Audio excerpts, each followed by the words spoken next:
All right, the presidential campaign of Bernie Sanders announced that 1 million people have donated, and he has become the first candidate to announce reaching that milestone. Our strength is in numbers, and that is why Bernie Sanders is the only candidate who is able to say his campaign will rely only on grassroots funding in both the primary and against Donald Trump.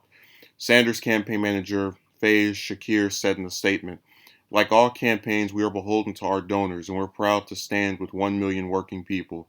Sanders' team said more than 99% of his donors can contribute again because they have not yet given the maximum allowable donation. The campaign also said that 125,000 plus people are giving recurring monthly contributions to Sanders. Though he did not mention Elizabeth Warren by name, Shakir's statement could be interpreted as an effort to contrast the Vermont senator with his primary rival from Massachusetts, who has sworn off big money fundraisers in the primary, but said she would do what is necessary to compete with Trump in the general election. Sanders' team said he would not do high dollar fundraisers at any point. Warren has announced in June that she received 1 million donations, but not 1 million individual donors. According to Sanders' aide, the top employer of his donors, the top employers, or they put employer here, are Starbucks, Walmart, and Amazon, and the most common profession is teachers. In counties that voted for President Trump after supporting Obama, the biggest employers are Walmart, the U.S. Postal Service, and Target, the Sanders campaign said. In 2008, Obama reached the 1 million mark in late February. In his first campaign for the White House, Sanders' campaign said he reached donations from 1 million people by early January. So, regardless of if you like Sanders or not, and we have a couple of Yang people here who, I guess, like to, because I've said before that it's Sanders, Gabbard, and Yang are the only three Democrats I'd vote for in the general. Um, this is good. Whenever you have politicians or anyone that's running for any office that says, "Screw Citizens United, I will not be beholden by corporate donations," it's a great thing.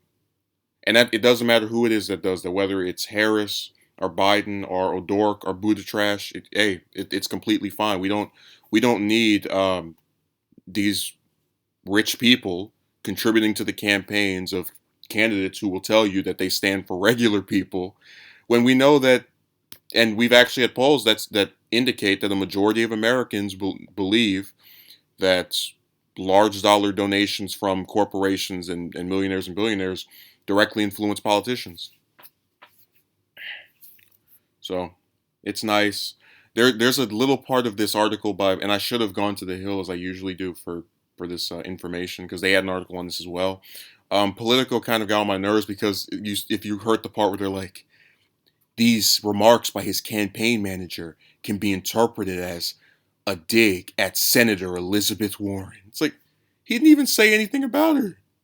And I could kind of see if he was like, that uh, fake Indian from Massachusetts, like if he had said that and, without saying her name, he still could have, it would have made a lot more sense. Or unlike some people who are senior senators of states in New England, okay, it was literally him saying, "This is why our campaign is working," and then, was that an interpretation? Was that a comment about Senator Warren? No, she had nothing to do with this. So it's a good story. I hope more candidates, if they reach a million different people that have donated to them, I hope they square off corporate PAC money and just any kind of influences that aren't regular people donating. Because when the politicians don't have regular people in their pockets, they don't have them in their ears or in their votes either.